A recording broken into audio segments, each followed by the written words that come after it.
Ya, semakin banyak negara-negara yang menunjukkan, mendeklarasikan dukungan atas kemerdekaan Palestina. Apakah dengan hal ini two-state solution atau solusi dua negara ini akan segera terwujud? Walaupun memang Amerika Serikat dan juga Israel ini terang-terangan menolak hal tersebut. Kita akan bahas pemirsa bersama dengan narasumber. Saya akan perkenalkan untuk Anda di sebelah kanan saya ini sudah hadir Mbak Indira, relawan Mercy Indonesia. Selamat malam Mbak Indira. Sehat Mbak? Alhamdulillah. Oke. Di sebelah Mbak Indira ini juga sudah hadir ada Pak Hasibullah Sahrawi, pengamat Timur Tengah. Selamat malam Pak Hasib. Selamat malam Mbak Ken. Sehat? Mbak Indira, alhamdulillah sehat. Oke, dengan Vena di studio. Baik, saya mau ke Pak Hasib terlebih dahulu. Pak Hasib, ini kan semakin banyak ya negara-negara yang menyampaikan dukungannya atas kemerdekaan Palestina dengan adanya gelombang dukungan yang hadir untuk negara-negara Palestina. Apakah ini sebagai sebuah secercah harapan atau sebetulnya ini hanya simbolik saja, Pak Sa? Ya, terima kasih Mbak Ken. Kalau kita baca perkembangan yang terjadi ya hari ini tanggal 1 Agustus, maknanya kalau dalam konteks perang ini kurang lebih 665 hari pasca serangan 7 Oktober kalau versi Al Jazeera, atau 7 hari setelah gencatan senjata perundingan terakhir gagal pada tanggal 25 Juli kemarin, atau 38 hari setelah gencatan senjata Iran dengan Israel pada tanggal 24 Juni kemarin. Nah, apa yang kita lihat perkembangannya di yang terbaru ini, yang pertama memang fenomenanya yang paling kuat adalah pengakuan daripada negara-negara Barat yang selama ini menjadi kekuatan utama di dalam mendukung Israel, yang sekarang berbalik arah mendukung Palestina dan lalu memberikan kritikan sangat keras kepada Israel. Perancis kita tahu sudah menyampaikan bahwa September akan mengakui kemerdekaan Palestina. Bahkan Inggris yang secara historis itu keberadaan Israel sekarang tidak bisa lepas dari peran Inggris, itu memberikan kritik yang sangat tajam, bahkan ultimatum kalau Israel tidak segera memperhatikan aspek kemanusiaan, bahkan melakukan gencatan senjata atau tidak menerima yang disebut sebagai solusi dua negara, maka Inggris mengancam akan mengakui kemerdekaan Palestina. Apakah ini main-main? Saya melihat belum dinyatakan, belum terwujud, tapi dampaknya sudah betul-betul nyata di lapangan. Misalkan yang terbaru, ini mungkin baru sekarang juga terjadi pada detik ini, di mana utusan khusus Presiden Amerika, Steve Witkoff, itu dari kemarin sudah berada di Israel dan hari ini dijadwalkan akan berkunjung ke Gaza untuk memverifikasi apa yang disebut sebagai peristiwa pelaparan. Saya selalu mengatakan semenjak 1 tahun yang lalu, yang terjadi di Gaza bukan hanya sekedar kelaparan, tapi pelaparan. Apa bedanya? Kelaparan itu mungkin biasa dan kita bisa membayangkan walaupun kita punya empati, tapi pelaparan lebih sadis daripada itu. Pelaparan itu mengindikasikan adanya serentetan aksi sistematis direncanakan untuk membuat orang kelaparan dan akhirnya banyak juga yang meninggal gara-gara kelaparan itu. Sengaja untuk dibuat kelaparan. Hari ini di Gaza kita melihat krisis terdalamnya adalah karena masuk kepada politik atau strategi pelaparan yang itu sengaja digunakan oleh Israel dan kemungkinan besar juga didukung oleh Amerika.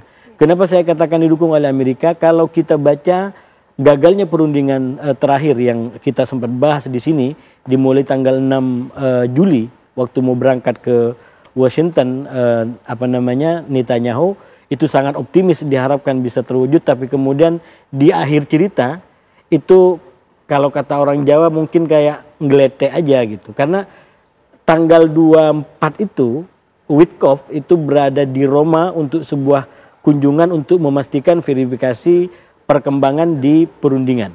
Bahkan diberitakan pejabat Israel dan Qatar datang ke Roma melaporkan perkembangannya. Tapi kemudian semua orang terbelalak, tiba-tiba Witkoff mengatakan delegasi Amerika dan Israel diminta untuk pulang. Alasannya adalah bahwa kami akan berunding lebih lanjut, tapi belakangan lebih vulgar dikatakan, minimal Trump sendiri yang mengatakan Hamas tidak ingin betul-betul kesepakatan, mereka malah mau mati. Ini yang akhirnya membuat pihak Hamas juga merasa kaget karena dia merasa sudah akomodatif dengan isu-isu yang berkembang, tapi justru kayak semacam tarik tambang, lagi tarik-tarian tiba-tiba dilepas secara seketika.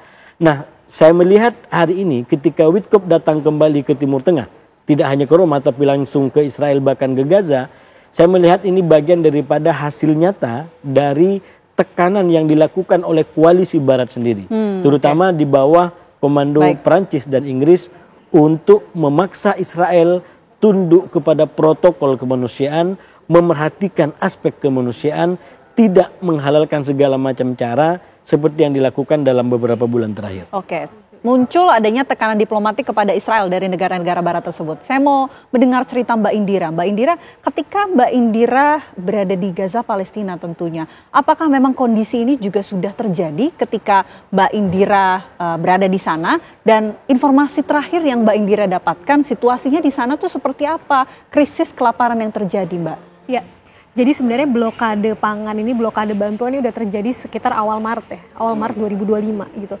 Itu terjadi sebelum mereka melakukan penyerangan lagi gitu, kalau nggak salah di tanggal 8 Maret ya Pak ya, kalau saya tidak salah ya. Mereka sudah memblokade semua truk bantuan di Gaza sejak 2 Maret, kalau nggak salah sekitar tanggal 2 Maret ya, ketika kami masih di sana gitu. Bahkan ketika saya masih di sana pun, ketika masih gencatan senjata, truk itu yang masuk pun dibatasi. Jadi kita tidak heran ketika kita masuk perbatasan Gaza itu, truk itu ngantrinya sampai beratus-ratus. Mungkin sekarang ribuan truk. Dan memang sekarang kondisinya memang tadi disebutkan oleh narasumber kita ya, kelaparan gitu. Bahkan teman-teman saya di sana, kita masih berkomunikasi dengan staf lokal kita di sana, dengan teman-teman dokter, dengan teman-teman staf lokal.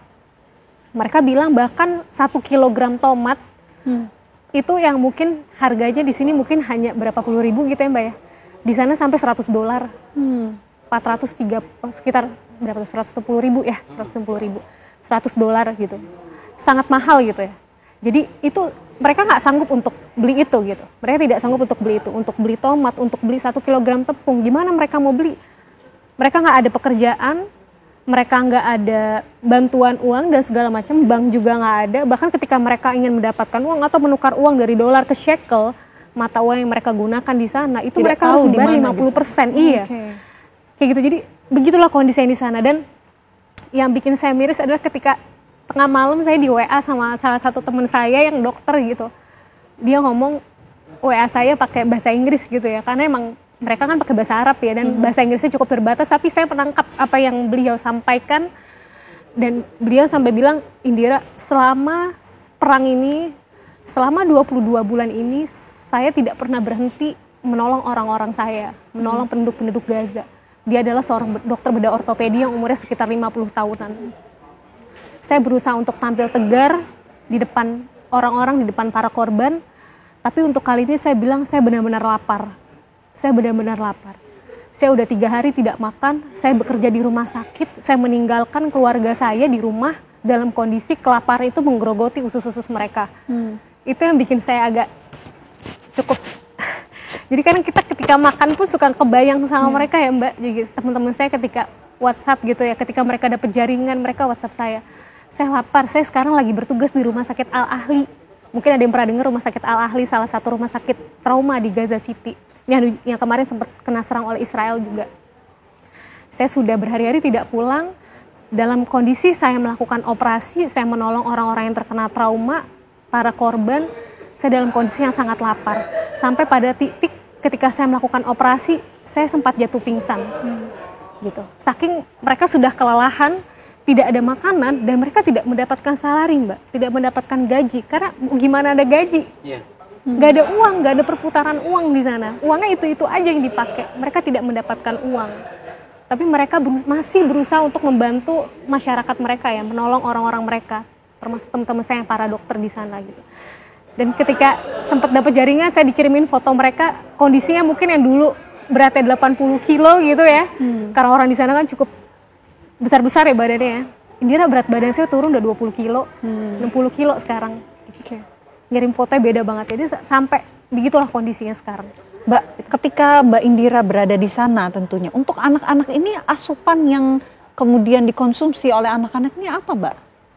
Ya, jadi kalau anak-anak ya jangankan bicara susu ya, bahkan ibunya pun tidak mendapatkan makanan, gimana mau memberikan ASI ya.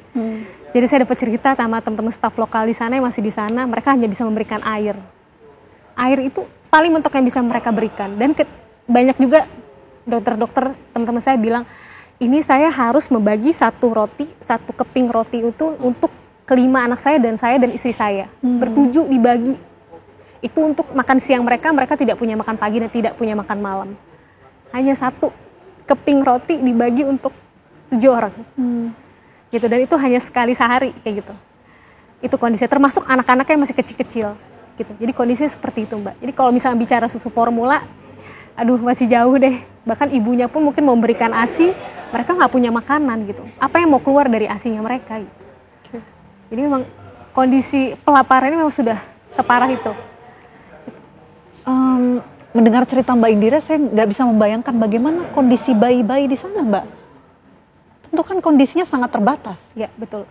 Ya, betul. Makanya kemarin saya sempat dengar konferensi pers dari Dr. Munir ya. Dr. Munir ini salah satu Direktoral Jenderal Kementerian Kesehatan Gaza. Mungkin pernah dengar namanya Dr. Munir Al-Bursh.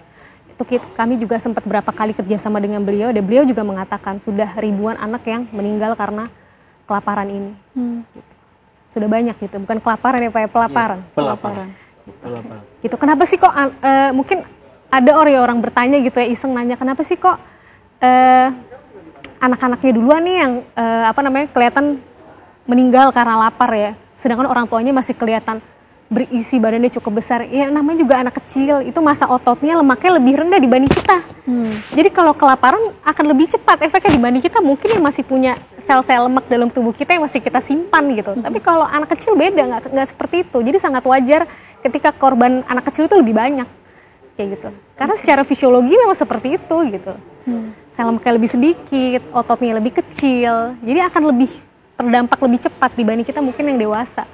Gitu, Mbak. Oke, Mbak, ketika kembali ke Indonesia tentunya, pasti kan Mbak Indira juga melihat suasana di sekitaran Gaza, Palestina. Apakah memang terlihat juga ada pembatasan blokade distribusi makanan yang secara terbuka ini dilakukan untuk dipersulit begitu untuk masuk ke dalam Gaza? Ya, jadi kalau pas saya di sana memang kita tidak melihat langsung dengan kasat mata ya bagaimana Israel itu membatasi ya gitu blokade pangan gitu ya. Tapi memang kita lihat di perbatasan itu waktu kami masuknya di daerah Jordan itu memang truk-truk itu antriannya sampai hitungannya udah kilometer gitu. Bahkan kita sendiri ketika masuk itu kita bawa uang dibatasin, bawa makanan pun dibatasin. Jadi jangankan penduduk Gaza, kita pun dibatasin, Mbak. Kayak gitu. Jadi bahkan sejak saya masuk ketika ceasefire ya gitu. Itu udah semua udah dibatasin gitu. Dan saya juga baru dapat info dari salah satu staf lokal di sana. Lucunya tuh airdrop itu bantuan udara itu banyak yang jatuh nggak tepat sasaran. Daerah wilayah yang sudah dijajah Israel, misalkan di daerah Gaza Utara sekarang udah nggak ada orang sama sekali. Jabalia, Bet Lahia, Bet Hanun yang dulu tempat saya bekerja itu sekarang udah cuma tanah kosong. Dan airdrop jatuhnya di situ, siapa yang mau ambil? Di sana banyak tentara Israel, taruhannya nyawa. Atau di daerah Rafah yang zona militer. Kayak gitu, jadi ya kalau dikatakan bantuan juga nggak 100% bantuan karena sekali lagi mereka juga terancam nyawanya, banyak yang dibunuh-bunuhin kayak gitu. Ketika masuk ke daerah militer, mereka cuma punya waktu hitungan detik sebelum Israel menembak-nembaki mereka kayak gitu. Kondisi seperti itu sekarang, Mbak. Miris sekali kita lihat kondisi yang diceritakan. Ini baru diceritakan oleh Mbak Indira. Bagaimana kemudian situasinya secara langsung di sana tentu begitu mencekam. Pak Hasib, kita juga ingin tahu bagaimana kemudian peran Amerika ini bisa mendukung adanya two-state solution ataupun solusi dua negara ini bisa segera terwujud. Ditahan nanti, Pak Hasib, kita jawab usai jeda. Apa kabar Indonesia Malam akan kembali untuk Anda sesaat lagi, pemirsa. Anda kembali menyaksikan Apa Kabar Indonesia Malam. Kita lanjutkan diskusi kita, Pak Hasib. Peran Amerika untuk kemudian mendorong terwujudnya solusi dua negara atau two-state solution. Apa, Pak Hasib? Ya, dengan segala keraguan dan kekhawatiran yang dirasakan oleh banyak orang, terutama di Indonesia juga terhadap kebijakan Amerika, saya berharap kunjungan Witkoff sekarang ke Gaza dan juga ke Israel itu betul-betul bisa memberikan laporan yang faktual kepada Trump terutama. Karena kalau saya baca beberapa analisa, itu ada kemungkinan Trump sendiri mungkin tidak mendapatkan info yang begitu vulgar dan utuh sebagaimana kenyataannya di Gaza, sebagaimana kita saksikan di Al Jazeera atau bahkan di TV-TV kita di sini. Dan indikasi ke sana menurut saya ada. Misalkan dalam perkembangan beberapa waktu lalu, Trump sempat menyatakan bahwa anak-anak di TV itu kelihatan sangat kelaparan, dan itu sekaligus menolak apa yang dikatakan oleh Netanyahu bahwa di Gaza tidak terjadi kelaparan. Jadi kalau ditanya bagaimana peran Amerika, semoga realitas dan laporan dari Gaza bisa memberikan keyakinan kepada Trump untuk yang tadi disampaikan oleh Mbak Aldira, bahwa kemanusiaan itu mestinya di atas segalanya. Orang boleh berbeda kepentingan politik, bahkan bertarung demi kepentingan politik, tapi kalau kata Gus Dur, di atas semua itu adalah kemanusiaan. Dan sekarang yang terjadi di Gaza itu sudah berada pada puncak nilai yang mestinya menjadi pegangan dan komitmen kita semua.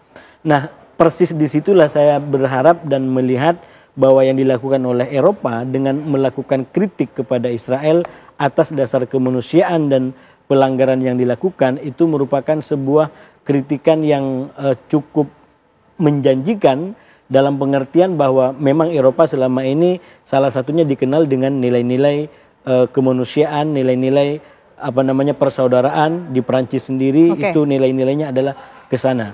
Nah, oleh karena itu kalau kita baca perkembangan yang terbaru, Perancis sudah menggunakan kepentingan nasionalnya untuk menekan Israel, bahkan Amerika juga menggunakan kepentingan nasionalnya untuk membela Israel. Menurut saya giliran kita yang selama ini mendukung Palestina, termasuk juga bangsa-bangsa Arab, untuk bagaimana mereka menggunakan kepentingan nasional mereka untuk menegakkan kemanusiaan di sebelahnya, yaitu di Gaza. Karena saya yakin, Mbak, misalkan negara-negara Arab Teluk, saya mention negara-negara Arab Teluk karena negara ini yang sekarang memegang kuasa di dunia. Ekonominya begitu hebat, dan bahkan Trump sendiri akhirnya datang ke negara-negara ini untuk kepentingan ekonominya. Saya yakin kalau mereka menggunakan kepentingan nasionalnya untuk memaksa Trump, memaksa Eropa terus maju dengan agenda solusi dua negara, menghentikan penderitaan rakyat Palestina, memberikan kemerdekaan kepada mereka, saya yakin ada harapan bahwa negara-negara ini termasuk Amerika sendiri akan lebih terbuka dalam negosiasi. Persoalannya adalah sejauh mana mereka mau menggunakan kepentingan nasionalnya untuk kemanusiaan di Gaza dan kemerdekaan Palestina. Yang dinantikan juga Pak Hasib bulan September nanti, bulan depan tentunya, ini dalam sidang PBB, apa dampaknya jika nanti negara-negara Eropa mendeklarasikan kemerdekaan Palestina? Iya. Kalau sampai negara-negara Eropa mendeklarasikan kemerdekaan Palestina, maka menurut saya ini selangkah lagi untuk mewujudkan apa yang selama ini diyakini oleh orang-orang yang mendukung perjuangan kemerdekaan Palestina dengan cara damai, itu untuk menegakkan kemerdekaan Palestina tanpa harus berdarah-darah. Karena kalau dibikin dua kelompok, sebenarnya kan cara perundingan dengan cara peperangan. Nah, yang terjadi sekarang adalah cara peperangan, dan kita lihat yang terjadi di Gaza dalam 2 tahun terakhir betul-betul mengerikan. Kalau kita breakdown, kenapa kok bisa terjadi peristiwa ini? Saya melihat salah satu faktornya adalah karena ada kuasa yang disebut sebagai pikiran one state solution. Jadi Israel menginginkan yang berkuasa di wilayah ini adalah Israel. Karena itu ethnic cleansing itu menjadi tidak masalah. Penistaan terhadap kemanusiaan malah sengaja menggunakan huru hara, karena kalau laporan yang lain mengatakan huru haranya bukan hanya bantuan dilarang masuk, tapi ketika masuk justru dirampok, diambil oleh orang-orang yang tidak berkepentingan. Jadi memang sengaja dibikin keadaan huru hara, kios, agar warga Gaza tidak betah di tanahnya, meninggalkan tanahnya, dan pada akhirnya memudahkan Israel untuk menegakkan satu negara. Nah, oleh karena itu di sampingnya itu solusi dua negara yang kita harapkan kemerdekaan Palestina bisa diwujudkan, dinyatakan tanpa harus melalui peperangan yang berdarah-darah. Cuman memang yakinkan dong bahwa ini bukan ngapusi. Karena sekali lagi seakan-akan solusi dua negara selama ini cuma ngapusi untuk oh ya sekarang kita berhenti, ada kok gitu. Ini menjadi kritik kepada mereka mendukung solusi dua negara. Ayo gunakan kesempatan ini untuk betul-betul mewujudkan solusi dua negara. Baik, saya mau kembali ke Mbak Indira kalau begitu. Mbak, kalau selama ini kan kita melihat bagaimana kondisi krisis kelaparan di Gaza Palestina. Bagaimana dengan wilayah-wilayah Gaza lain seperti tepi barat? Kondisinya seperti apa, Mbak? Iya, kalau tepi barat itu kan beda ya sama Gaza. Palestina kan dibagi dua ya Mbak ya, di Gaza sama di tepi barat. Ya. Emang kalau di Gaza dan tepi barat tuh letaknya agak jauh. Kalau tepi barat kan Yerusalem ya. Yerusalem yang ibu kota Palestina yang sebenarnya itu milik Palestina. Tapi ini Gaza. Tapi di tepi barat pun kita tahu ya pencaplokan terus terjadi gitu. Yeah. Itulah bedanya di Gaza sama di tepi barat ya Mbak. Mungkin kalau di Gaza militernya kuat. Kita tahu Hamas militernya kuat. Jadi mereka tidak bisa mencaplok sembarangan tanah orang-orang Gaza. Tapi kalau di tepi barat itu serangannya nggak sebesar di Gaza, tapi pencaplokannya itu berapa kali kita baca berita ya, rumah-rumah penduduk. Iya. Konflik dari sipil Israel dengan sipil Palestina. Kayak gitu Mbak. Jadi kondisi di tepi barat nggak jauh beda ya, penjajahannya dalam bentuk yang lain gitu. Jadi rumah-rumahnya dihancurkan tanpa izin pemilik gitu ya, tanah-tanahnya diambil, dirampas gitu ya, begitu saja. Itu di tepi barat seperti itu gitu. Jadi kondisinya seperti itu cukup berbeda ya, karena memang jauh ya dari jangkauan Hamas tentunya di wilayah tepi barat. Kalau sependek ilmu saya Mbak ya, di tepi barat pun ada Hamas ya. Tapi Hamas paling kuat itu ya di Gaza. Gaza itu memang cabang, istilahnya cabang. Iya, cabang ya. Kalau saya waktu itu di Gaza itu memang Hamas tuh mungkin kayak kita di sini partai ya. Kayak bener-bener benderanya itu di mana-mana gitu. Jadi kayak bukan suatu yang selama ini mungkin orang-orang barat bilang organisasi teroris lah apalah, enggak, itu partai sah gitu, organisasi sah yang diakui oleh warga Palestina sebenarnya gitu. Baik Hamas, Fatah, PLO dan segala macam gitu. Baik, saya mau ke Pak Hasib. Pak Hasib, ini kan salah satu klausul dari Hamas ini untuk kemudian meletakkan senjata dan juga melepaskan kuasanya atas Gaza. Bagaimana Anda melihat hal ini? Ya, sebenarnya kalau kita baca perkembangan yang termutakhir, saya melihat Hamas sendiri sekarang sudah agak kompromi karena melihat katakanlah dampak yang begitu besar terhadap warga Gaza. Walaupun pada pokok-pokok prinsip Hamas tidak mau kompromi. Misalkan soal seakan-akan Hamas sudah menyerah. Sekarang kan Trump bilang solusi terdekat bagi Gaza adalah Hamas menyerah. Nah, Hamas tahu kalau dia menyerah, kemerdekaan tidak nyata, maka ini akan menimbulkan penderitaan lebih dalam. Nah, saya ingin melihat kalau betul sesuai dengan deklarasi New York terakhir dari konferensi solusi dua negara 28 sampai 29 kemarin yang meminta bahwa Hamas menyerahkan senjatanya kepada otoritas Palestina, saya melihat sebenarnya opsi ini masih terbuka untuk bisa dipertimbangkan oleh Hamas melihat perkembangannya yang terjadi ya. Yang penting PLO ataupun negara-negara Arab sendiri betul-betul bisa memberikan jaminan bahwa kalau senjata itu diberikan, maka kemerdekaan Palestina, bahwa negara Palestina mereka akan betul-betul menjadi nyata. Kan orang jangan lupa kenapa ada Hamas, kenapa ada kelompok perlawanan, tidak bisa dilepaskan dari penjajahan. Karena itu cara bacanya, saya selalu sampaikan, jangan hanya dibaca dari 7 Oktober 2023. Memang itu adalah problem Hamas yang melakukan serangan. Tapi serangan itu terjadi karena serangkaian penjajahan yang sudah terjadi dari tahun-tahun sebelumnya. Nah, oleh karena itu ini adalah kesempatan menurut saya, sudah terlalu banyak menimbulkan korban dan masyarakat dunia menjadi melihat apa yang terjadi di Gaza. Memang yang pertama sudah tidak bisa dibiarkan lagi. Karena itu saya berharap ke depan ada yang disebut sebagai dulu namanya kuartet perdamaian. Beberapa pihak, katakanlah ada PBB, ada Eropa, ada Amerika dan Rusia, yang memang secara aktif bikin agenda untuk mendorong perundingan Israel dan Palestina untuk menuju kepada kesepakatan damai dan katakanlah solusi dua negara. Nah ini kalau zaman tahun 2000-an itu berjalan agenda-agendanya, mulai dari katakanlah perjanjian Oslo 1 dan 2, ada konferensi Taba di Mesir, ada pertemuan Annapolis dan banyak sekali. Itu memang serangkaian pertemuan yang didorong agar dua negara ini bisa mendekati solusi final, yaitu dua negara yang saling mengakui dan eksis saling menghormati satu sama lain. Nah, melihat dampaknya yang besar seperti sekarang, menurut saya masyarakat dunia tidak bisa lepas daripada agenda darurat ini. Dan yang kedua tentu saja yang paling mendesak sekarang adalah menghentikan laju perang yang sudah menginjak-injak martabat kemanusiaan. Apalagi yang bantuannya ditahan, bahkan bantuan dari udara sekalipun, kata Mbak Lindra tadi, itu juga tidak sesuai dengan target. Itu juga menginjak-injak kemanusiaan. Jadi ini adalah momentum menurut saya yang kita lihat dunia juga udah mulai mengambil, Eropa juga sudah mulai kritis tentang itu. Dan sekali lagi mari, termasuk Indonesia, saya selalu sampaikan Bapak Presiden memiliki kedekatan dengan Presiden Macron. Itu ditunjukkan oleh dilihat oleh kita semua. Dan menurut saya ini juga bisa digunakan untuk meyakinkan katakanlah Perancis untuk terus melangkah dengan ini semua. Kenapa perlu dilakukan? Ketika Perancis melakukan begini, itu tidak akan dibiarkan sama Israel.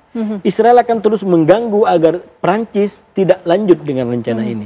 Jadi kalau ini tidak saling menguatkan satu sama lain, bisa jadi komitmen untuk mengakui kemerdekaan Palestina menjadi balon kempes di perjalanan. Belum nyampe di September, sudah kempes balonnya. Jadi ini momentum harus dijaga, didukung agar terus menguat dan membulat, mengutuh kalau perlu seluruh negara di PBB mengakui kemerdekaan Palestina. Kita ingin sekali lagi Palestina menjadi kiblat perdamaian bagi dunia. Kita karena semua ingin seperti itu yang terwujud ya. Oke. Baik, Mbak Indira, apa yang harus kita lakukan dalam situasi ini tentunya untuk terus mendukung saudara-saudara kita di Palestina, di Gaza tentunya agar bisa mendapatkan kondisi yang lebih baik begitu, Mbak? Iya, kalau saya pribadi dan Mercy ya, kami secara lembaga kami selalu konsisten dengan isi preambul UUD 45. Kita adalah negara anti penjajahan. Selama masih ada penjajahan di situ, maka kita tantang di situ ya. Jadi contohnya di Israel dengan Palestina itu. Kita tahu ya dari awal kita dari tahun 1988 ya kita mengakui State of Palestine dan sampai sekarang masih kita terus pegang. Selama masih ada penjajahan Palestina, maka kita akan tetap berada di situ sampai Palestina benar-benar mereka. Makanya kami dari Mercy, kami selalu berupaya mengirim tim medis karena kami backgroundnya medis ya Mbak. Selama WHO membuka jalur karena kami ada di bawah naungan WHO, selama WHO selalu mengirimkan tim dan mengizinkan kami untuk masuk, kita dapat approval, kita akan terus kirim. Kita akan terus kirim tim medis dan kirim bantuan semampu yang kami bisa ya. Kami para dokter dan mungkin teman-teman sejawat ya yang ada di sana kita bantu kayak gitu. Dan kita tahu sekarang udah ada tim kita, tim 9 di sana, ada 2 orang alhamdulillah yang sudah masuk Gaza. Dan insya Allah akan ada tim-tim berikutnya yang kami coba untuk terus masuk untuk meringankan beban saudara-saudara kita di sana, minimal para sejawat kita di sana yang udah kelelahan. Udah kelelahan membantu, mengobati, menyembuhkan saudara-saudara kita di sana yang kena trauma, yang mungkin banyak yang syahid, banyak yang luka-luka dan sebagainya. Kita bantu ringankan bebannya. Ya. Intinya ikhtiar dan apapun yang bisa kita lakukan ini kita usahakan untuk membantu rekan-rekan ataupun warga Palestina di sana. Ya, dan jangan berhenti untuk bicara soal Palestina. Jangan berhenti untuk bicara. Speak up penutup terus. Yang baik. Terima kasih Mbak Indira, terima kasih Pak Hasib. Tentu kita sama-sama berharap agar bisa terwujudnya two-state solution, solusi 2 negara. Dan nanti mudah-mudahan di bulan September ini akan ada kejutan dalam sidang PBB untuk bisa mendukung kemerdekaan Palestina. Terima kasih semuanya. Baik, informasi tadi pemirsa, diskusi kami tadi sekaligus menutup perjumpaan kita di Apa Kabar Indonesia Malam. Mewakili kru yang bertugas, saya Vena Kintan. Dan saya Kenana, pemirsa pamit undur diri, namun sesaat lagi program One on One akan hadir menemani Anda bersama dengan Maria Assegaf yang akan berdialog bersama dengan Menteri Pertanian Republik Indonesia, Andi Amran Sulaiman. Akhir kata kami dari Apa Kabar Indonesia Malam pamit pemirsa, terima kasih, selamat malam, sampai jumpa.